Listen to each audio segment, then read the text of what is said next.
Happy Wednesday, we are live. I'm here, how are you? It's good to see you all. I'm back from holidays, and wasn't it a slap in the face coming back to good old Albury Town and the cold snap that has hit me after returning from Queensland.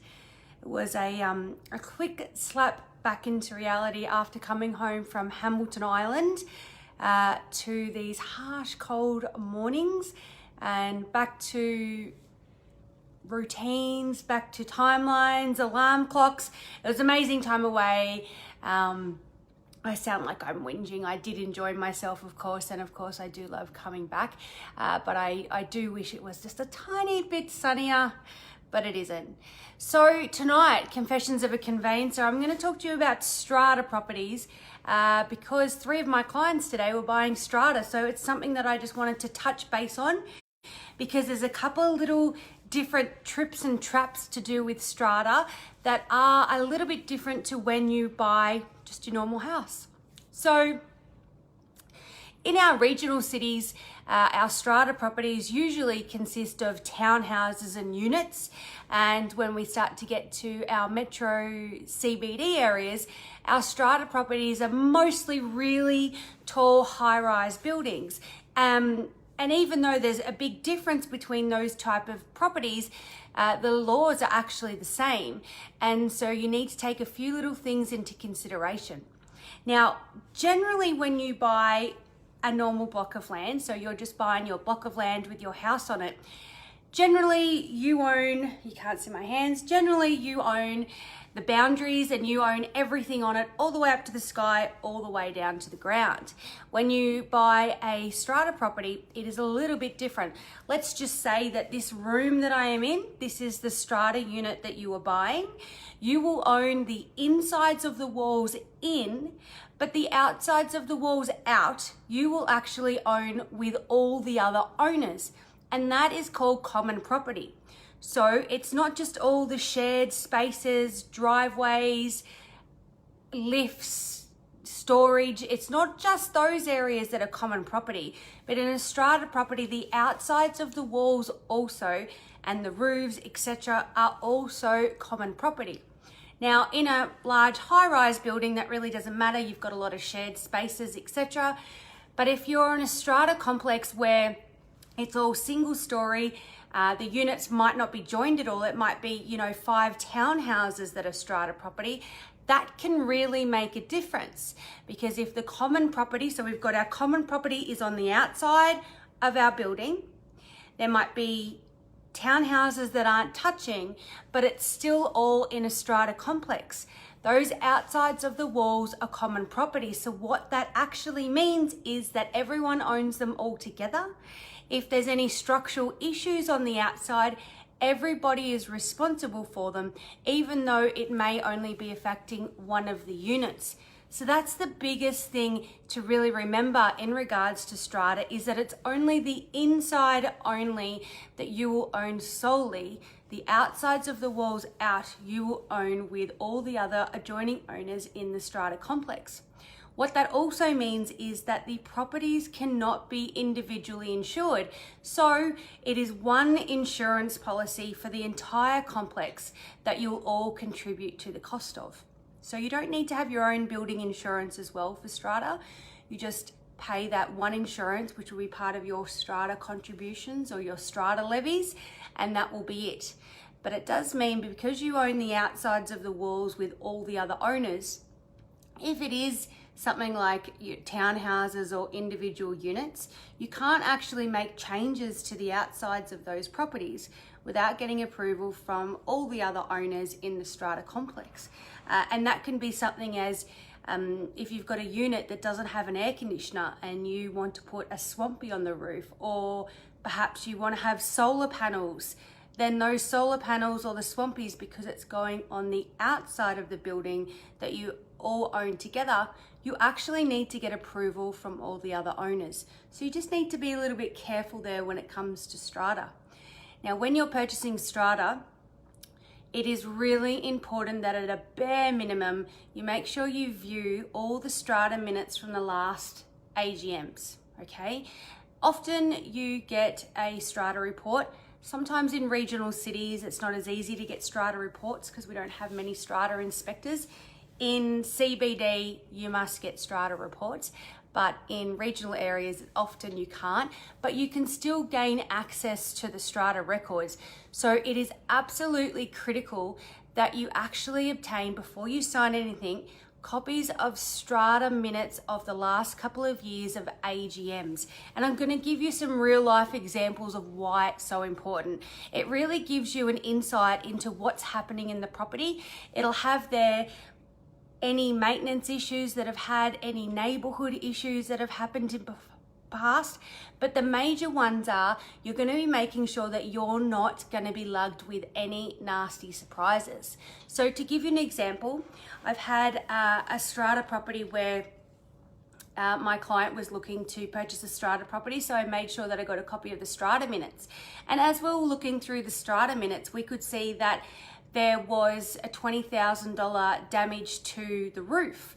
And even though it wasn't my client's roof, because it was in the whole strata complex, everyone was going to have to contribute to be able to fix that roof. Now, that levy hadn't actually been raised yet. It only had been a conversation happening over the last couple of years. And so it was going to be my client's responsibility to actually pay that in years to come. Now, obviously, that's a huge debt and something that you wouldn't have thought of. So it's so important to read those minutes. And I often find a lot of things in the minutes that people just wouldn't be aware of. You often can find issues between neighbors, noise, things to do with car parking, any disputes between neighbors, and it gives you a really good understanding of what's happened in the property.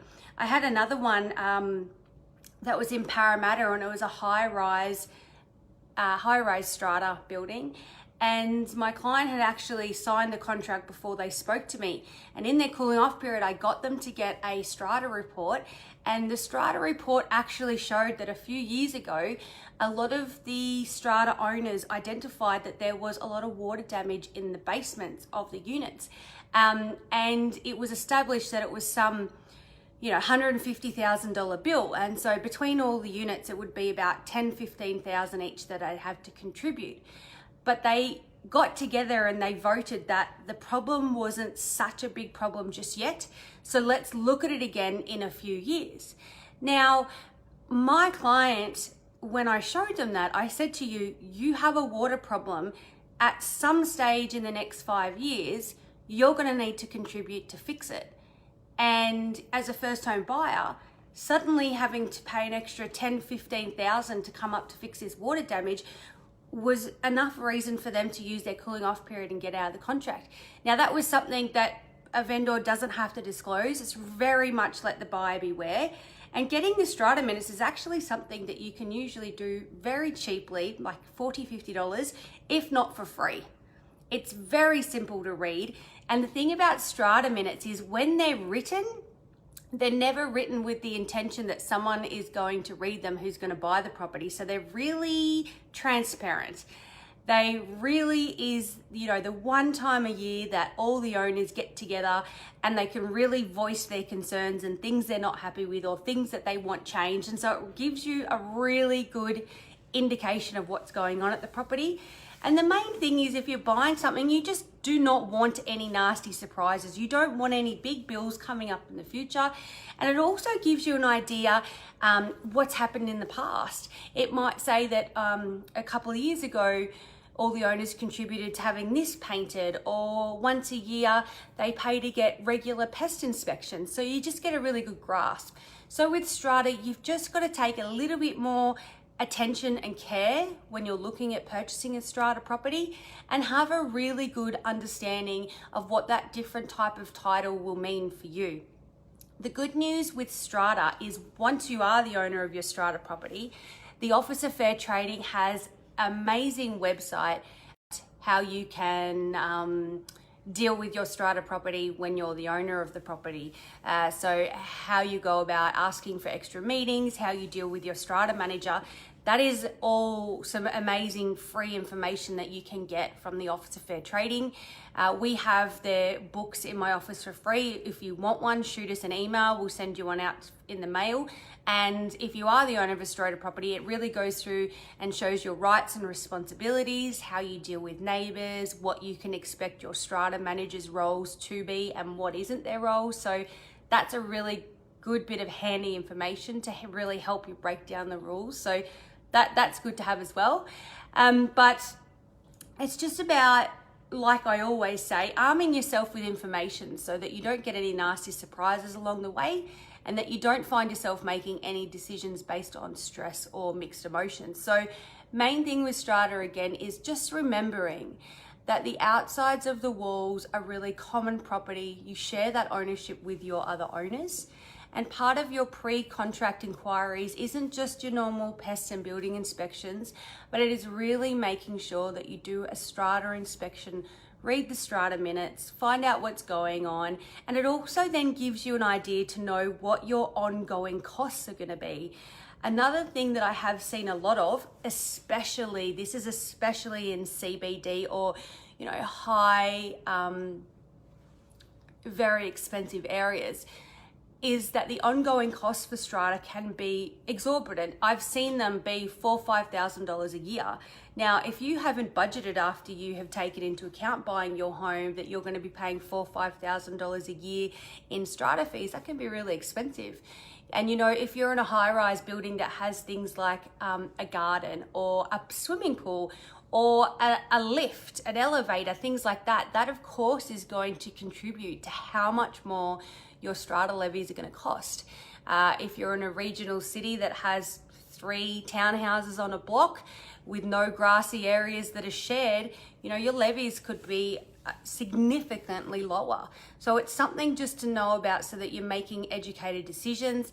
Definitely something you should find out before you buy, and definitely something that your legal representative and conveyancer can help you with. So definitely reach out to your conveyancer if you have any questions about that, but just recognizing that Strata is definitely different. It's not scary, it's just about taking the time to make sure you understand the differences. So that's it. That is me from this chilly Wednesday. Glad to see you all again and looking forward to seeing you next week. Thanks, gang.